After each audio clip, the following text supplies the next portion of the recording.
Okay, chimney inspection on a masonry style fireplace, Corey. Things you should look out for when doing inspections.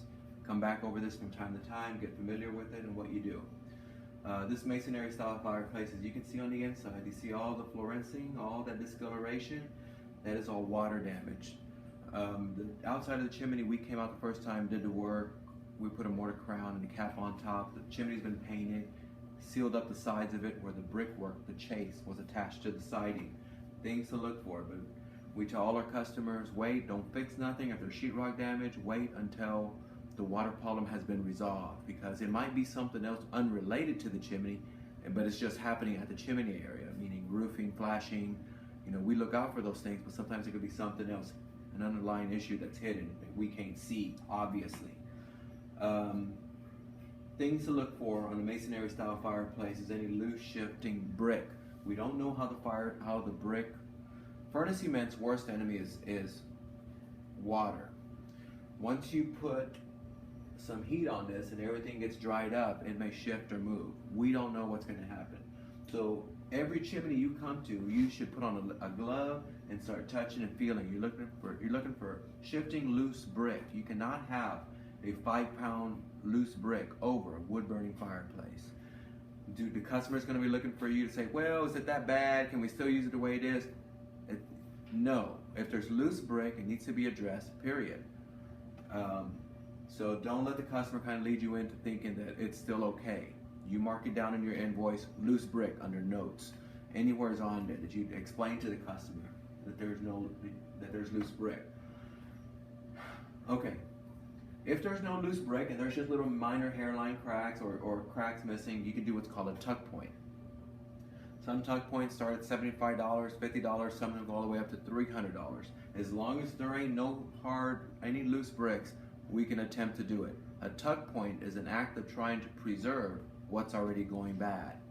From time to time, it's okay to spend $25, $50 on a tuck point. The second thing you look for is a lintel packing. Here goes part of the lintel. That's a big L iron. That's what's holding the weight of this and why it doesn't buckle, of this face. What you don't want is ashes and sparks going in between the chimney, which is behind this, and this facade. It could be slate, sheetrock, it could be something else. So you know where the lintel packing's at. The last thing you want to look for is, does the damper operate? If you open the damper, open and close it 3 times, it passes inspection. Now, if you're going to burn gas, those are the integrity part of the fireplace. Anything after that is strictly aesthetics. Glass doors, aesthetics.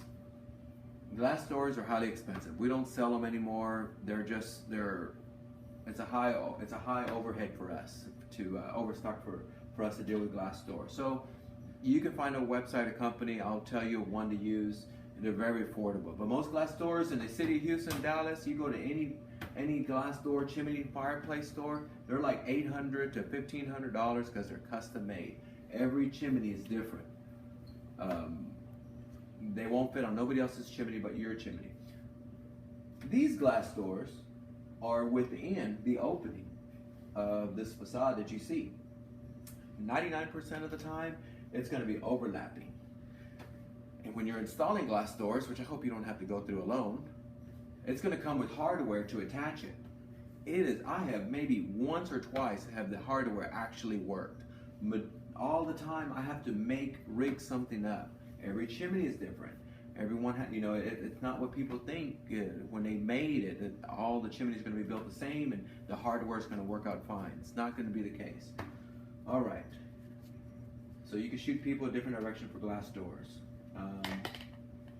Now, I'm going to talk to you about starting a wood-burning fireplace. Let's say there was no gas here, and it's just a wood-burning fireplace. Step 1, all your customers should feel totally comfortable with a wood-burning fireplace. Step 1, the first thing you will do is you will open up your damper. Open up your damper, step 1. Open up your damper, step 1. I cannot put enough emphasis on that, Corey, to tell your customers that. Because the number one thing that people don't do is open their damper. And in about 3 to 5 minutes, they're going to know real fast, and they're going to think it's normal. It's going to take time for it to go out. So they do something worse. They open up a window. Now we have a backdraft taking place, and the fire's getting bigger, and the smoke's getting drawn out even more. Open up your damper. Get the customer to stick a flashlight up there and look at it. You have to feel comfortable that your customer can look up there. And they should, because they're asking you, well, is it push to open or pull to close, the damper door handle? I tell them, don't get comfortable with that. Look, you only use it a few times out of the year. Stick your eyes up there, look at it, open and close it.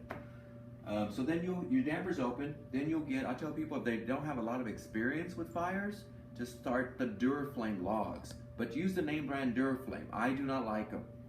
But the only thing I do like them is that they're quick to start. If there's no gas, no starter pipe or nothing, you would get the Duraflame log, set it in the center. You don't even need a grate. You just set it right there on the fire brick. Light the bag up, in about 15 minutes, it's ignited totally. In 20 minutes, you got a good going fire.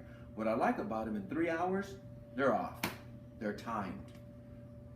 A hard wood will be smoking and smoldering for 4, 5, 6 hours. You're gonna want that bad boy to be off and you're ready to go to sleep, but it's still going. So if you tell the customers, if you're used to going to sleep at 10 o'clock at night, your last log should go on at 4 o'clock if it's a hard wood. If you're going to sleep at 10 o'clock, you don't want to put a wood on at 8 o'clock. Some people are comfortable with sleeping. The fireplace is designed for heat. As long as you have a standing crate in front of here and maybe a wire mesh to close, it's okay. You can leave it in there. Just keep in mind, it's okay normal for you to take in smoke when starting a wood-burning fireplace, when you first start it and when it is dwindling out. It is totally normal. It is normal for me to show up and see little black smoke marks here and on here. That's okay. You should never see smoke coming out, point up, at the top corners, because that means there's something wrong with the flue in the throat. And we got a job like Carlos just called me about a job like that there's smoke coming up at the top.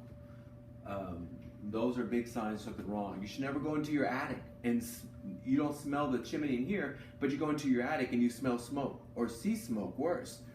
Stop. There's something structurally incorrect. There could be something structurally incorrect that we can't see. We can only see the 3 sides on the outside and the top. The only way to actually see everything, see if it's safe, is to destroy the mortar crown, remove it, and look down at the tunnel and funnel like I just told you about. So just keep that in mind. Besides that, glass doors we don't mess with. It's good to have us, we send people to HomeDepot.com and Lowe's.com to buy screens for in front of the fireplace. There's a place called plowandhearth.com, Corey. Look it up, hit fireplace glass doors or hit a fireplace screens. You got real nice decorative ones. I tell them to go to stores like Pier 1, stuff like that. You might find something very nice to sit in front of you. Because usually the chimney is just a big black hole in the middle of your living room. And people just cover it up because they don't know that we can make it look nice. But we as a company, we can make this look beautiful. We can make people want to use it. Use the fireplace. All right.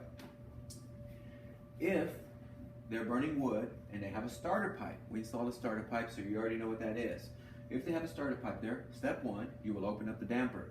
Step 2, set your log at the back. Every house drafts differently. Get to know your fireplace. Start out with a small log.